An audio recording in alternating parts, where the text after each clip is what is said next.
안녕하세요. 발빠른 시황의 이소구입니다. 오늘 양대지수 모두 하락 마감했습니다. 그런데 조금은 기분이 나쁜 흐름이죠. 왜 그러냐면은 미국 시장 상승 영향에 따라서 상승 출발했는데 우리나라를 비롯한 아시아권 증시가 중국이 급락을 하면서 홍콩 증시 하락하고 그 영향으로 인해서 하락 마감으로 마무리 지었습니다. 코스닥 증시도 마찬가지인데요. 이렇게 되다 보면 투자자들 같은 경우에는 좀 기분이 좀 언짢죠. 아침에 상승 출발해서 하락 마감했다. 하지만 아직까지는 여유가 있는 상태라고 좀 생각이 되고요.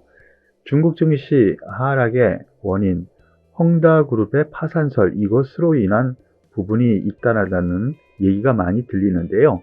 중국 증시 같은 경우 지금 많이 올라왔어요. 그렇기 때문에 일정 부분 조정이 있는 상태라고 보시는 것이 맞는 것 같아요. 중국 증시 같은 경우에는 이번에 동계올림픽이기 때문에 여기서 큰 일을 정부 입장에서도 벌리지 않을 거라고 예상이 되거든요. 그러니까 너무 큰 걱정 마시고요.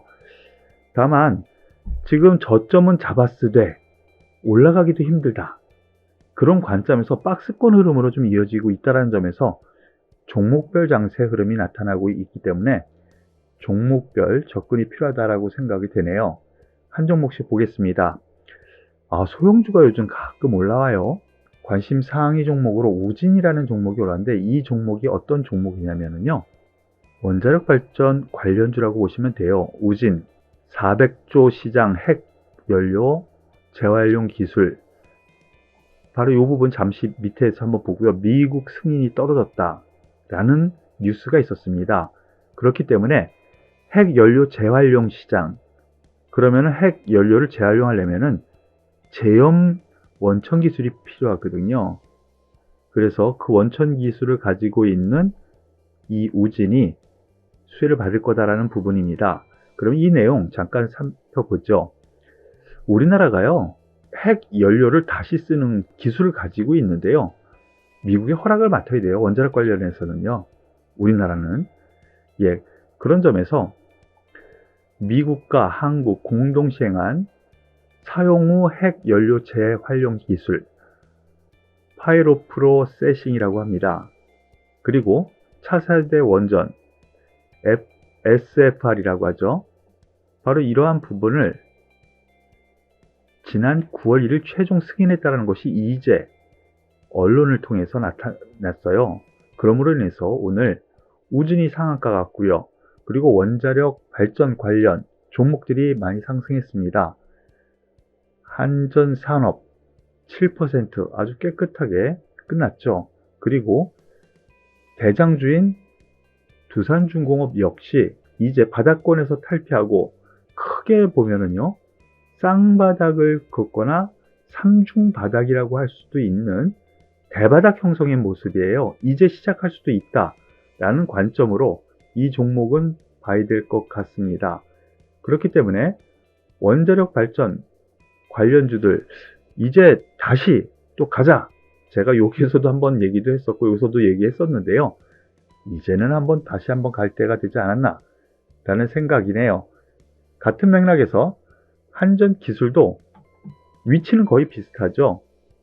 상승폭은 상대적으로 낮았지만 같은 맥락에서 상승세 추세를 같이 테마를 이루면서 갈 종목으로 보시면 될 것 같습니다.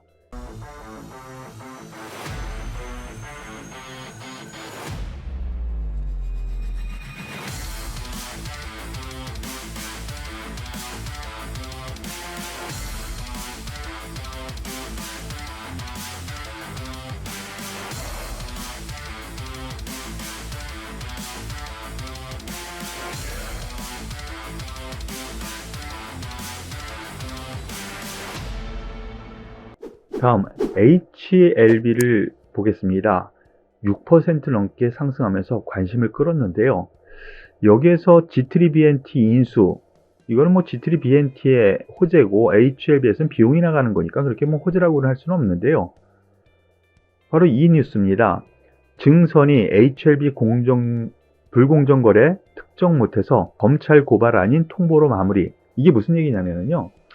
과거에 HLB를 불공정 거래, 시장을 교란 행위를 했었다라고 해서 고발을 했었어요. 검찰 고발이 아닌 통보로 마무리 지었거든요. 바로 이러한 부분이 호재가 됐고요. 그리고 또 하나가 있습니다. HLB 하면은 베트남의 나노젠 아시죠? 코로나 백신 치료제 관련 나노젠이라는 회사가 있는데 여기에서 한번 그 이슈가 크게 있었다가 급락도 했었죠. 바로 요때입니다. 다시 한번 볼까요? 급등을 했다가 또 급락을 했었죠. 여기까지요.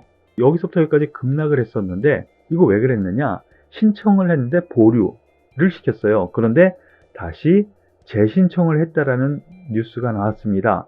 그래서 이 나노코박스 베트남 긴급 승인 신청서 재접수 이러한 뉴스가 시장에 알려지면서 HLB 다시 한번 상승세를 보였고요. HLB 생명과학 역시 다시 출발을 합니다.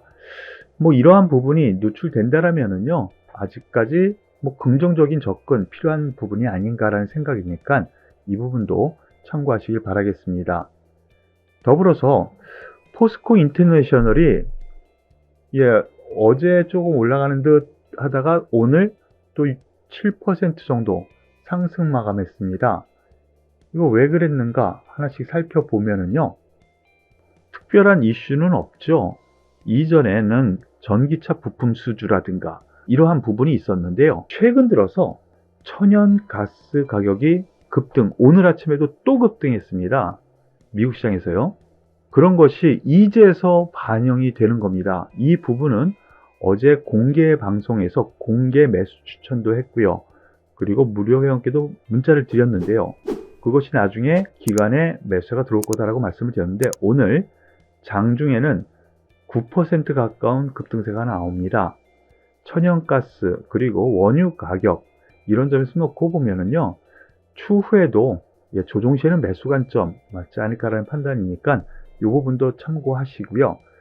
전반적으로 놓고 보면 석유화학 그리고 정유 이쪽은 다 괜찮아 보입니다. 다만 2차전지 쪽에서 오늘 조금 안 좋은 흐름이 나왔습니다. 삼성 SDI 3.3% 장중에는 더 많이 하락을 했었는데요. 지금 LG화학이라든가 SK이노베이션이 배터리 분사 이 얘기가 나왔다 보니까 삼성 SDI는 이런 궁금증이 계속 있었거든요. 그런데 그것이 루머로 계속 나돌고 있었고요. 그것이 신문화, 즉 뉴스화가 됐었어요. 그래서 그러한 뉴스가 나왔었고요.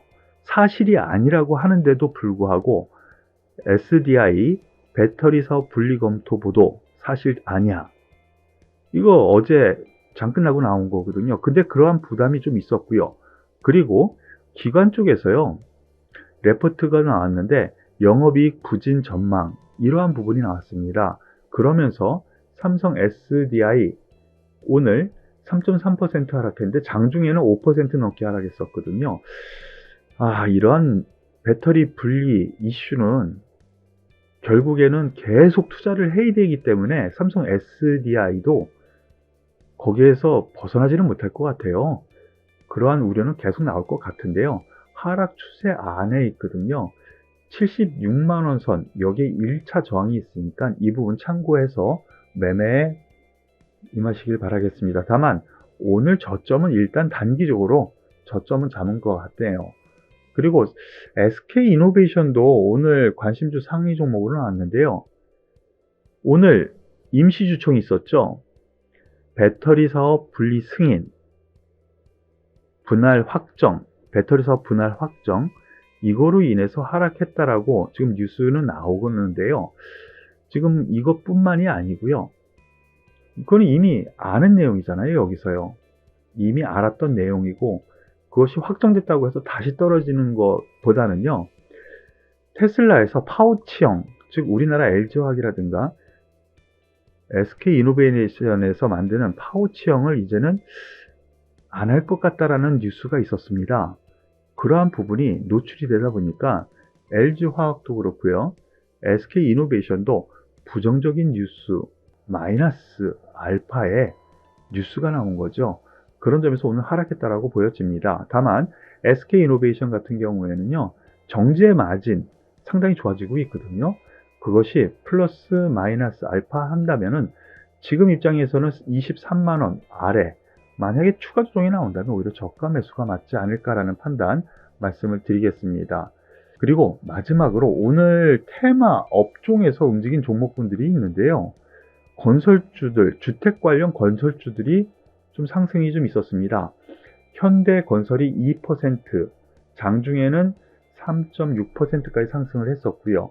GS건설 같은 경우는 장중에 5% 넘는 급등세를 보이다가 약간 꼬리를 달았는데요. 서울시에서 재개발 규제 완화, 이것을 공식화가 되는 것 같습니다. 기관의 레포트로 나왔는데요. 서울시 재개발 규제 완화 움직임이 가시화되고 있고, 그리고 점차 대선이 다가오죠. 그 수혜 받을 것이다 라는 이슈가 있었습니다. 그런 점에서 건설주에서도 이 아파트, 재건축, 이 관련 현대건설과 GS건설 대표주들이 상승을 이끌었는데요. 앞으로도 이러한 건설주는 조금 더 길게 보는 입장, 즉 중장기적으로 상승 가능하다는 관점으로 긍정적으로 보시길 권해드리겠습니다. 오늘 발빠른 시황은 여기서 마무리 짓도록 할게요. 수고하셨습니다.